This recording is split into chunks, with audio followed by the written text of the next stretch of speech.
So I've done 17,000 Ks in this so far. I've had it for about 8 months. Today I'm going to give you my brutally honest review on it.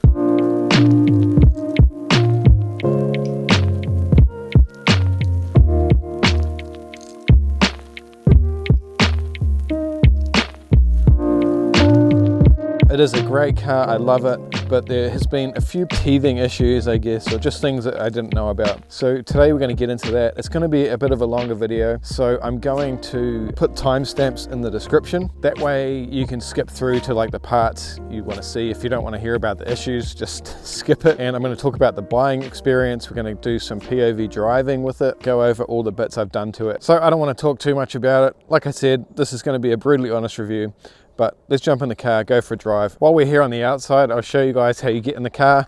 Basically, the phone is the key, and you just get up, push the door handle in, and open it, and it unlocks. Now, when you buy the Model 3, you do get 2 keys that look like credit cards, and you can swipe those on the door sills as well, and that will unlock the door if you've like left your phone behind or your phone goes flat or something like that. So once you're in the car, your right hand stalk here is your drive. So if you push all the way down, you've got drive. If you go all the way up, you've got reverse, which kicks in the reversing cameras, which are actually really good. So you have a huge reverse one, and then the right and left hand cameras that are in the guard. So it's quite helpful. And then you also do have this kind of 3D model that shows you kind of what you're close to. Let's chuck it into drive and take off. Once you put your indicator on here, you can see the little camera comes up so you can see what's behind you as well, which is quite handy. Let's get out of here. So one of the first issues I had is the kind of overall connectivity with the app on your phone and the car. So if you're not using the credit card key that comes with it, you need to use your phone as the key. And 95% of the time, I would say, it works perfectly. You have your phone in your pocket, you walk up to the car, open the handle, and the door unlocks. Probably 5% of the time, and it seems to be always when it's like pissing down with rain outside, you'll walk up to the car, go to open the door, and it just won't unlock for like 30 seconds, and it's painful. You'll get, if it's raining, you get soaked. If you're parked on the side of a busy road, you'll have like heaps of cars going past you really close. Like I said, it's probably only about 5% of the time, and I do have the key in my wallet, so I just need to pull my wallet out of my pocket. I don't even need to take the card out. I just swipe my wallet on the side of the door pillar and the car unlocks. It seems to be mostly when you haven't driven it for a while. Say if I park it up at home and then the next day I just ride my motorbikes around and don't touch the car, and then the day after that I go to get in the car and it does it. But that's just one thing to keep an eye out on. The other really annoying issue I've had with this vehicle is the windows, particularly after it's been raining. So say it's been raining, I don't know if it'll do it now, we'll try. There you go. And that's like mildly painful. So if it rains hard and it stops raining, I go to put the window down and it squeals loudly the whole way down and the whole way up. I logged it in the app, in the Tesla app that you use, the same app you use to unlock your phone. You can log a service request or whatever. You don't actually have to even ring them. Put it in the app. They came out to my house and fixed it in my garage. I came back, it was fixed for like 2 weeks, and then it started doing it again. I have heard that it's because of the tints I have on here, but I've seen it happen with cars that don't have tints on them either. I don't know, it's really annoying.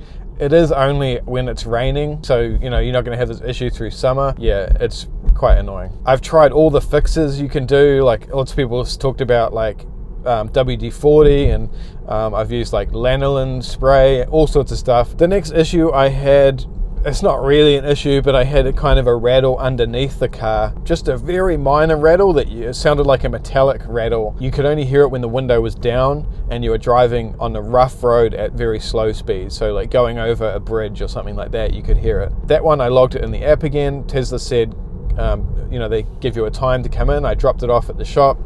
That afternoon they'd fixed it, so that's fine. Now, in terms of mechanical issues or just issues and like actual problems, that's really all I've had. So like I said, I've done 17,000 Ks in it, and they're the only issues I've had in it so far. There are, however, a few things that are just kind of annoying and frustrating coming from a normal car to a Tesla. So I'll talk about those quickly now, and then we'll get into the good stuff, I promise. There's a lot of good stuff. Firstly, in terms of space, it's very spacious up front here in the cabin. Plenty of leg room. It's really nice and comfortable. But in the back, for people, it's quite tight in terms of leg room. The Model Y is way better, which is why I've actually ordered one. It hasn't arrived yet. It should be here this month or next month.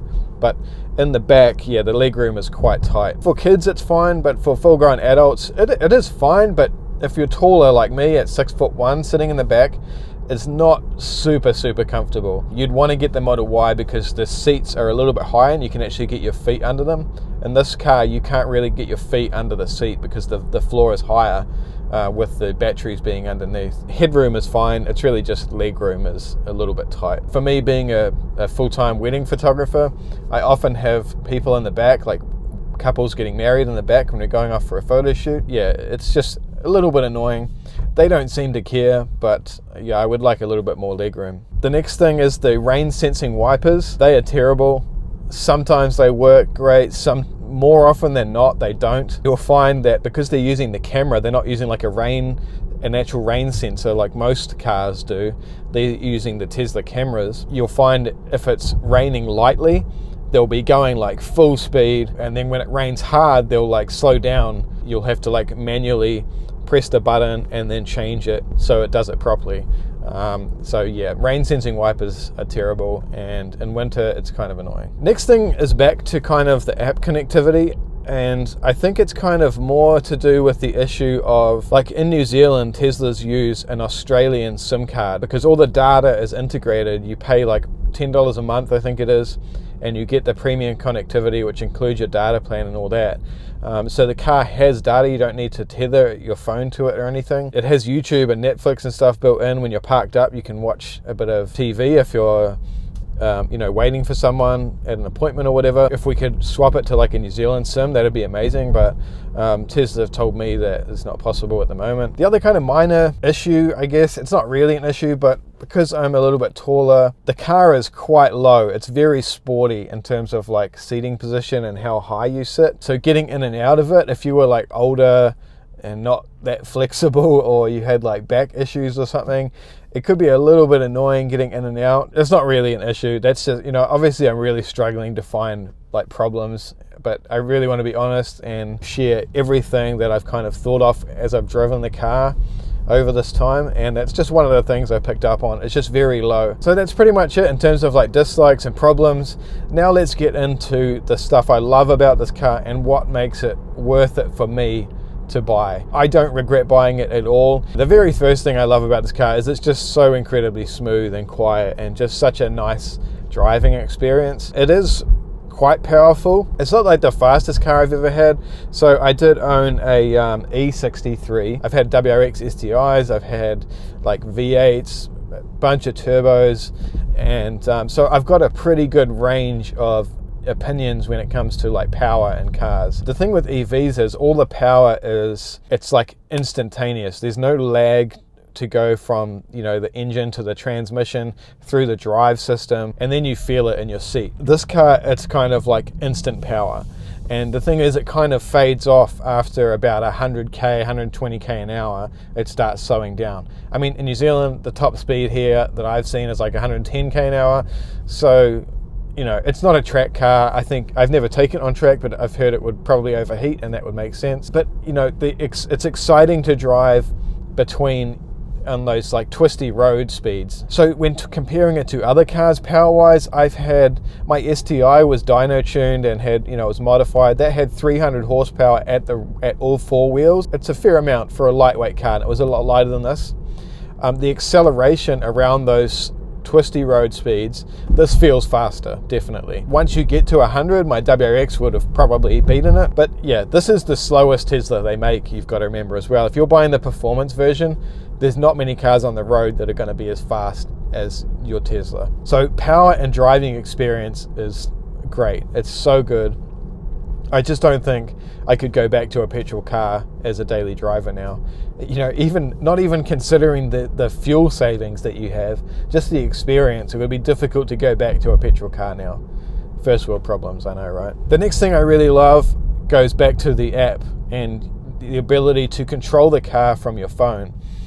So through winter, that was like so good. If it's really cold outside, you can get up in the morning, you can even schedule this to happen, but you open the app, turn the heated seats on, turn the heated steering wheel on, turn the climate control on, set the temperature, you can open the windows, you can open the boot, you can control a lot from the app. And now that it's been updated, you know, a lot of things have changed with the software updates. But now with the app being updated, I can also go into the app and check all the cameras all around the car, like a security system. So having the app to be able to control the climate control and see the charging status and all that kind of stuff is amazing. And the app is really smooth if it connects well. Another thing with the app, and goes back to the thing that works 95% of the time, is I don't have a key. I don't have a key for my house because it has one of those digital keypads on the door. I don't have a key for my car. So I don't have to carry keys anymore. I have no keys on me right now. You just walk up to the car, open the door, get in and drive off. When you're finished driving, you get out of the car, close the door, walk away. If the windows are down, they'll go up. You can change that in the menu as well if you don't like that.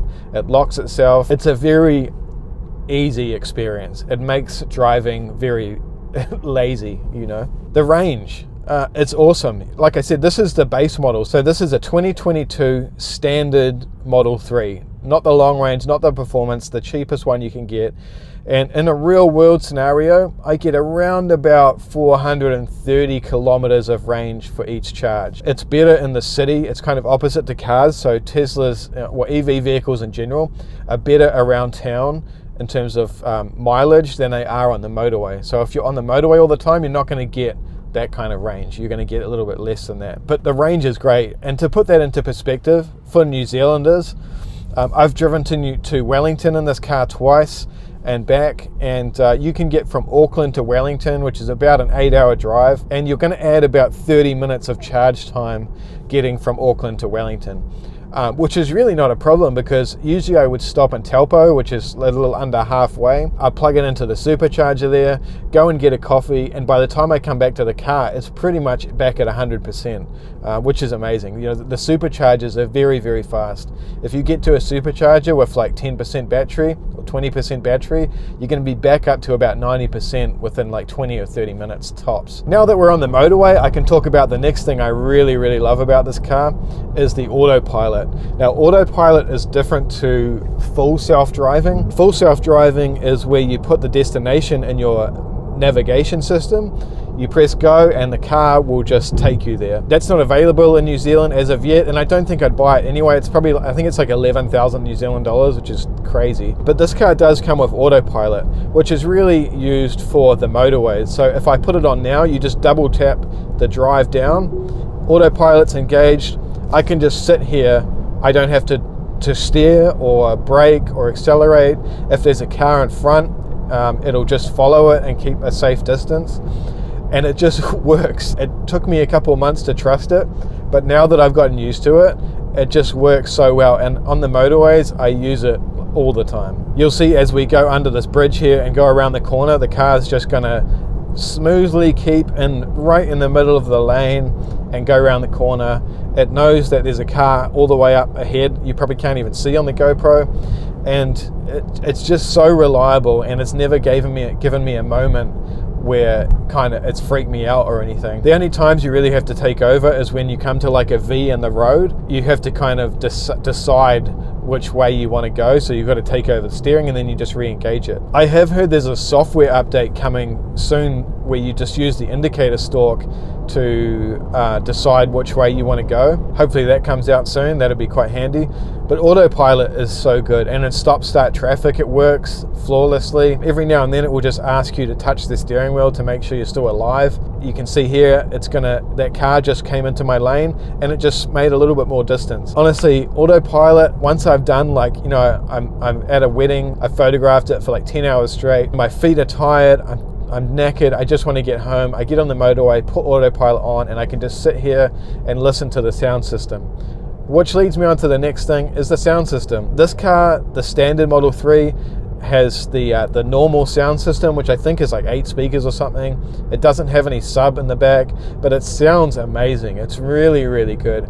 I would say it's slightly under the AMG, the E63 sound system I had, which was like a Harman Kardon system, and it had a subwoofer and everything.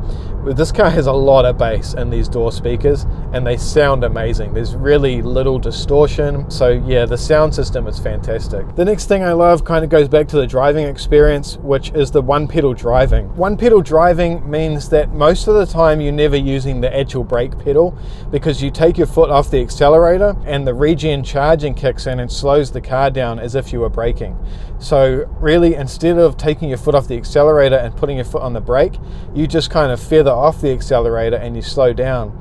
So if you're driving and there's no like emergency stops you have to do or stopping in a hurry, I can pretty much drive from my house into the city without even touching the brake, which means you're not going to wear out the brakes. And it's just, again, it's an easier experience driving. And the last thing, obviously there's a whole bunch of other things that are really cool about this car, but probably the last thing I'm going to note specifically is just all the software updates you get. My car is actually quite different to when I picked it up 8 months ago, with all the software updates that I've had. You know, the cameras have moved, it's added features in the app and in the car itself. It's just been awesome getting regular updates. You know, you'll probably get an update maybe every 2 weeks you'll get an update, and it will change something significant in the car, which is cool. So now I want to talk about the buying experience. Buying a Tesla is like buying an iPhone or something, you know. You go on the website, you order the spec you want, you get a call in a few months' time when your car's here, and you go and pick it up from the showroom.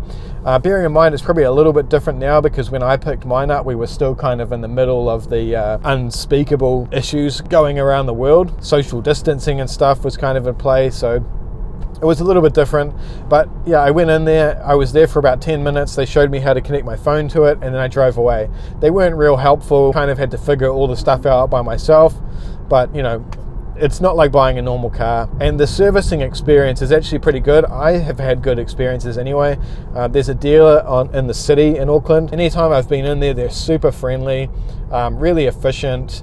It's just been a good experience for me personally. I'm sure other people have had a different experience, but for me, the service center has been fine to deal with. So I want to touch on something I think everybody's going to ask about, and that's the cost of charging versus a petrol car. Because I think one of the big things is with a Tesla, you know, for me, I was driving so much, doing so many Ks, and I was spending about almost $1,000 a month on fuel, which is just killing me. And for me, it turned out to be cheaper to finance this Tesla than to pay for fuel.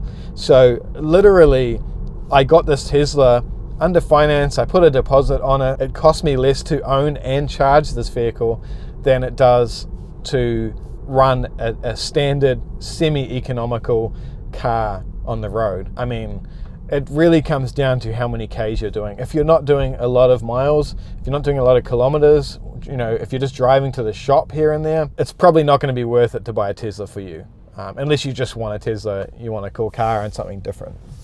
So I'm going to pull over here because I do have some actual stats for you guys that I gathered over a period of 4,000 kilometers, comparing this to my Subaru Outback, which is what I had before I got my Tesla. Funny, as I pull in here to pull over, there's a charge net in this New World station, in this New World supermarket right here.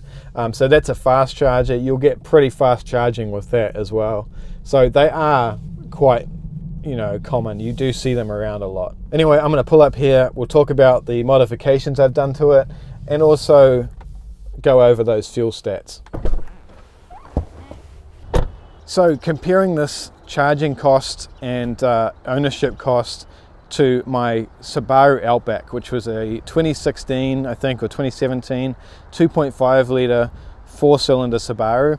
So that's what I'm comparing it to. Obviously you can get much more economical cars than that, but it wasn't too bad. Over a period of 4,000 kilometers, that was driving to Wellington and back, driving around a whole bunch over a certain period of time. I calculated it, saved my costs, and added it all up for you guys. So over 4,000 Ks, it cost me $246 in charging. So 246 New Zealand dollars to get 4,000 kilometers out of this car. That's a lot more than what most people are going to pay, because on those 4,000 kilometers, I used 39% of the Tesla superchargers and 61% charging at home. So the Tesla superchargers are a lot more expensive. I think it's about 4 times more expensive charging on a supercharger than it is to charge at home. If I'm charging this at home from 0 to 100%, it costs me about $5. $5 to get 430-ish Ks. It's pretty good. If I was to do the same range, 4,000 kilometers in my Subaru Outback today, it would cost me about $1,400. $1,400 in fuel costs, as opposed to $246 of charging costs. And if I was to charge that at home and not use those superchargers, it probably would have cost me about $100. So $100 in charging versus $1,400 in fuel costs. And that's just in a 2.5 litre 4-cylinder car. The cost adds up pretty quick. So I don't think I need to add much more in terms of charging costs there. That gives you a pretty good idea of the savings you're gonna have. Obviously, you're not going to be paying for any servicing. You don't need to change any oil. You hardly ever need to change the brakes, because you're very rarely even using them. Without the servicing costs and the oil changes and all that, really the only thing you're going to do is change tires on this. Really happy with that in terms of charging costs. Now I just want to touch on a couple of things that I've done to the car. There's not been a lot, but firstly the exterior. I've obviously got this full carbon body kit on. This is like a Vorschner, I think it's called, style kit, but it's like a Chinese copy one. I think it cost me about $2.5 grand for this one. There was a guy here in Auckland that was importing them. The only thing I didn't get was the big splitter on the back, because I just wasn't really a fan of it. So I got the spoiler, the side skirts, and the front lip.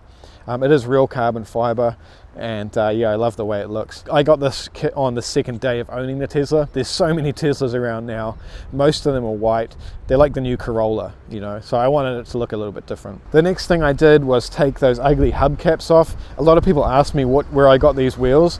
These are actually the standard wheels that you get with the standard model range, but they usually have the hubcaps covering these wheels. So you just pull those off and that's what's behind them. So I bought the kit, which comes with these little black plastic caps which fall off. I've lost 3 of them now, I think. The next thing I did was the tint. So I have carbon ceramic tints, I believe they are, and they made a huge difference to the look of it. I really like how they look. And I also got the roof done as well to block a bit of that heat out. That's pretty much it on the outside. On the inside, I haven't really done anything other than I put my Uniden R3 radar detector in here with the mount that's hard mounted to the mirror, and I also have the hard wire kit which I installed myself that goes down into the driver's footwell. So when you get in the car and put your foot on the brake, the radar turns on. And then when you get out of the car and it locks, it turns itself off. And the other thing on the inside was I put this matte glass screen protector on. I'll put a link to that in the description as well.